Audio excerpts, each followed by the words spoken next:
Halo, Assalamualaikum warahmatullahi wabarakatuh. Perkenalkan, nama saya Muhammad Ilham dengan NIM 05488854. Pada kali ini saya ingin mengerjakan tugas 2 dari program pemrograman dan algoritma dan pemrograman. Nah, di sini saya sudah meng-paste ya, soal. Nah, di sini saya ada soal yang benar. Soal, nah ini dia soalnya tugas 2 dan di sini keterangannya buatlah program sederhana menggunakan operator. Menggunakan operator kita sudah belajar tadi di diskusi 4 apa itu operator, ada apa aja, ada tambah, ada kali, ada bagi, terus ada kurangan, itu disebut operator. Dan ada statement if dengan kasus berikut. Nah, pada sebuah perusahaan ya dengan 3 golongan karyawan itu ada gaji A, gaji jika golongan A, golongan B, dan golongan C. Nah, golongan A itu gajinya 5 juta. Golongan B di sini gajinya 6.500.000. Jika golongan C, maka gajinya 9.500.000. Nah, nanti kita gimana caranya program ketika user menginputkan golongannya. Misalnya, user menginputkan golongan B. Dicek oleh sistem apakah pertama dia masuk ke golongan A dulu. Misalnya, apakah dia benar golongan A? Jika dia benar golongan A, maka gaji kita. Tapi misalnya dia salah, kan berarti yang tadi inputannya B itu. Ya, berarti salah, berarti lari ke if-nya. Jika bukan golongan A, maka apakah dia golongan B? Oh, ternyata benar golongan B. Maka gajinya 6.500.000 ya. Dan sini lagi, jika karyawan tersebut, maka mereka dibayar per jam. Depan seperti berikut. Ya, jika karyawan lembur 1 jam, maka gajinya 30% dari gaji pokok. Nah, 30% dari gaji pokok. Nah, gaji pokok mereka berapa nih? Ini adalah gaji pokok mereka sesuai golongan. Nah, yang terakhir di sini ada jika karyawan lembur lebih dari sama dengan 5 jam, berarti 5 jam, 6 jam itu lebih dari sama dengan 5 jam, maka gaji lembur itu 38% dari gaji pokok. Nah, inputan pada program adalah golongan dan jam lembur. Jadi nah, itu adalah golongan dan. Nah, oke. Di sini ada keterangan output ya. Output itu tampil ke layar jumlah penghasilan. Itu sama dengan gaji kurungan plus gaji lembur. Jadi, jumlah penghasilan yang didapat oleh karyawan nanti adalah gaji kurungan berapa dan berapa. Jika dia ada jam lembur, maka jam lembur 0, maka gaji lembur nanti ditambahkan dengan 0, berarti gaji pokoknya misalnya 5 juta, jam lemburnya 0, kan gaji karena kita jam ya. Oke, sekarang kita langsung saja ke programnya. Di sini kita pertama ini kita hapus aja apa? Karena di sini kita menggunakan info import.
Ya, oke, di sini saya sudah membuat sebuah program yang mana program ini saya gunakan if else ya, karena di sini ada banyak, ada 3 kondisi kebohongan A titik B C sama jam lembur juga. Di sini ada ada 1, 2, 3, 4 dan 5. Nah, di sini mungkin saya jelasin dulu pada masing-masing program yang saya buat. Nah, di atas ini, kenapa tadi saya hapus public class gaji karyawannya, saya menambahkan import Java Util Scanner. Nah, import Java Util Scanner ini digunakan untuk menerima input, ya, untuk menerima input dari keyboard. Nah, public class gaji karyawan. Oke, public class gaji karyawan ini adalah di mana program itu dimulai, ya, gaji kelas karyawan. Nah, pada kelas gaji karyawan ini kalian itu wajib sama dengan nama filenya. Jika nama filenya itu beda satu huruf atau beda kapital dan simbol aja, tidak akan bisa nanti programnya berjalan. Ya, public class gaji karyawan di sini disesuaikan dengan nama file yang dibuat. Nah, di sini langsung saja ke public string void x, ya. Di sini adalah format di mana program itu. Nah, di sini ada scanner input. Scanner input sama dengan new scanner, ya, sistem. Nah, pada scanner ini itu berfungsi agar pengguna dapat memasukkan data. Jadi pengguna itu dapat memasukkan data pada program dijalankan. Nah, yang selanjutnya di sini saya membuat deklarasi variabel. Di sini ada string golongan, integer jam lembur, double gaji pokok, double persen lembur, double gaji lembur, double total penghasilan. Nah, kenapa di sini ada banyak variabel gitu, maksudnya macam-macam variabel. Di sini ada string, terus ada integer, dan ada double.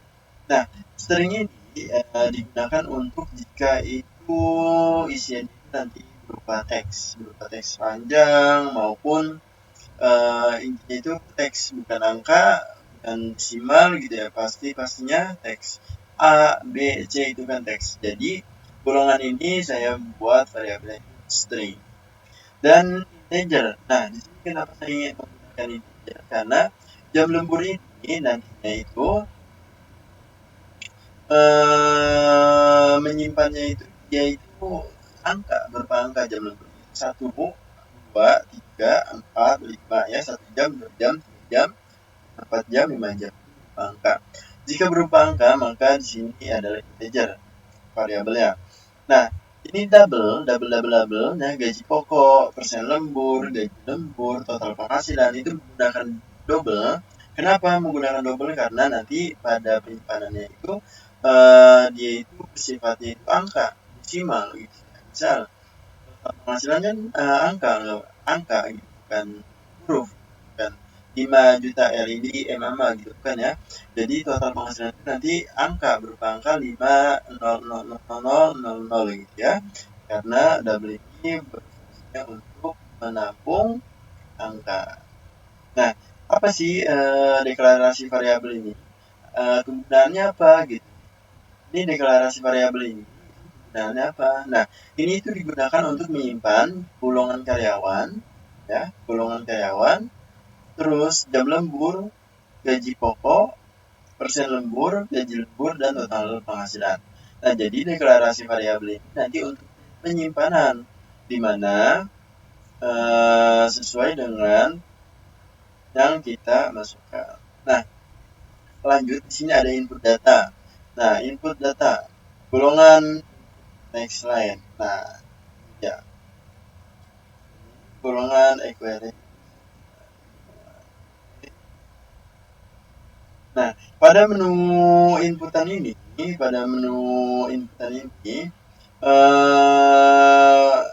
pengguna nanti memasukkan golongan A, golongan B, golongan C.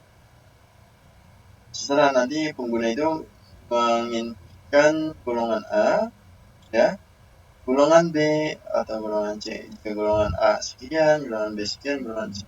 Oke.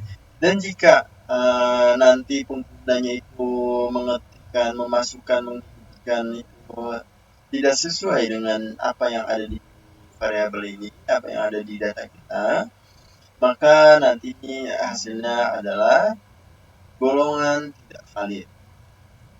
Oke, nah lanjut di sini menentukan presentasi lembur juga sama, nanti pengguna disuruh memasukkan presentasinya apakah 1, apakah 2, ya.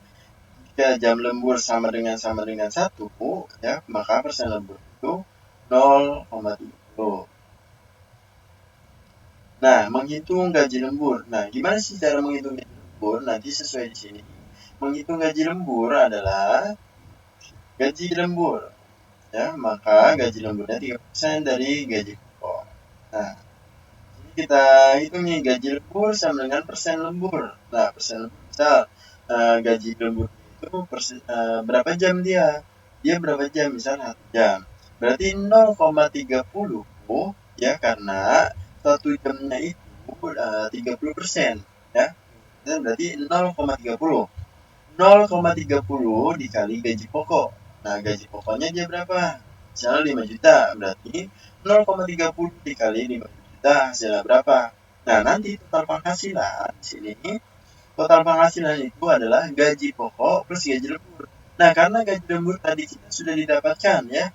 Misal gaji lembur 10 juta, nah nanti gaji pokok yang 5 juta ditambahkan 10 juta misalnya, 10 juta. Nah, itu nanti baru total penghasilan yang didapat, ya.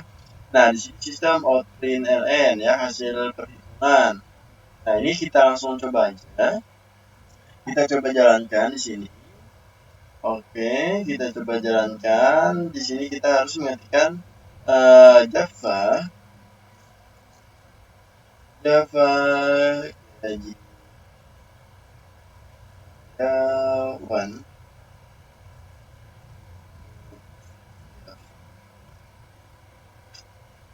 Oke, kita compile. Nah, jika sudah berhasil mengcompile, nah di sini akan muncul kelas, ya, akan muncul kelas. Oke, akan muncul. Nah, kita lanjut. Gimana cara meran program kita yang telah kita buat? Caranya adalah kita tinggal ketik Java gaji.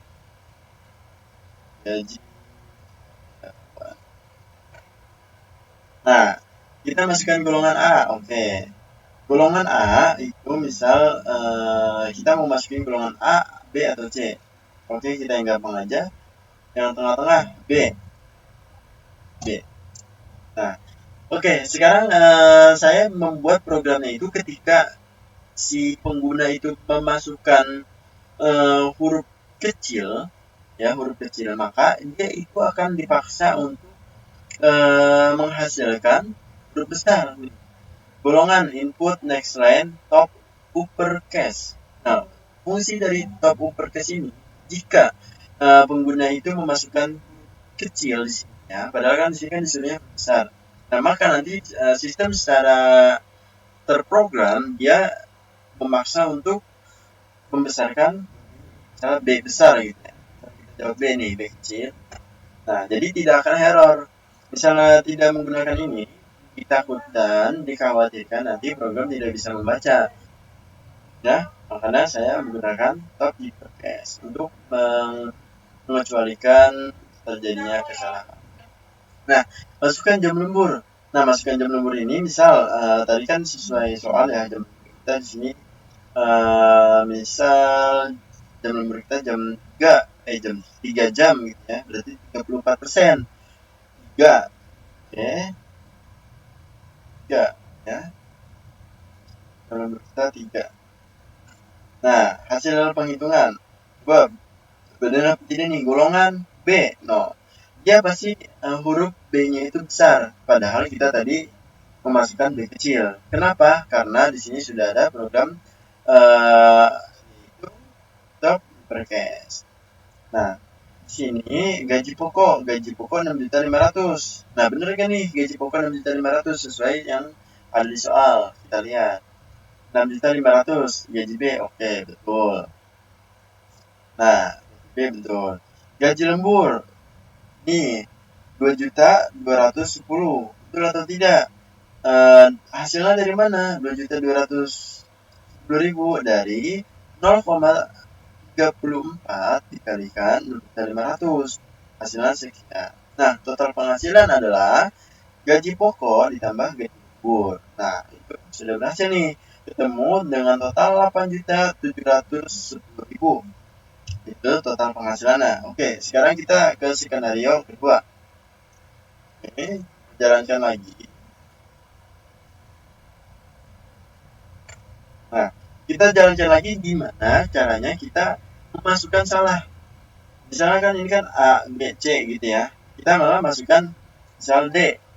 Nah, masukkan jam lembur. Misalnya jam lemburnya juga. Kalau jam lembur sih nggak masalah. Atau enggak kita masukkan 0 jam lembur. Nah, tuh. Golongan tidak valid. Nah, di sini kita tidak bisa menjalankan program terlebih dahulu. Kenapa? Karena kita memasukkan golongan yang salah.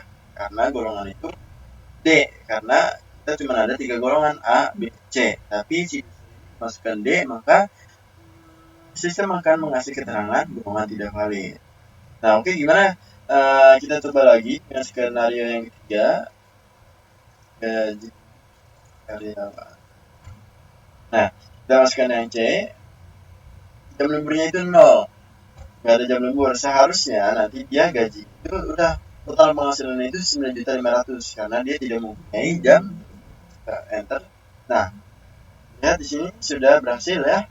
9.500.000 saja jam gaji lemburnya itu 0. Kenapa? Karena jam lembur yang dimasukkan adalah 0. Dia tidak lembur, maka total penghasilannya adalah gaji pokok itu. Nah, mungkin sekian dari saya. Kurang lebihnya mohon maaf. Wabillahi taufiq wal hidayah. Wassalamualaikum warahmatullahi wabarakatuh.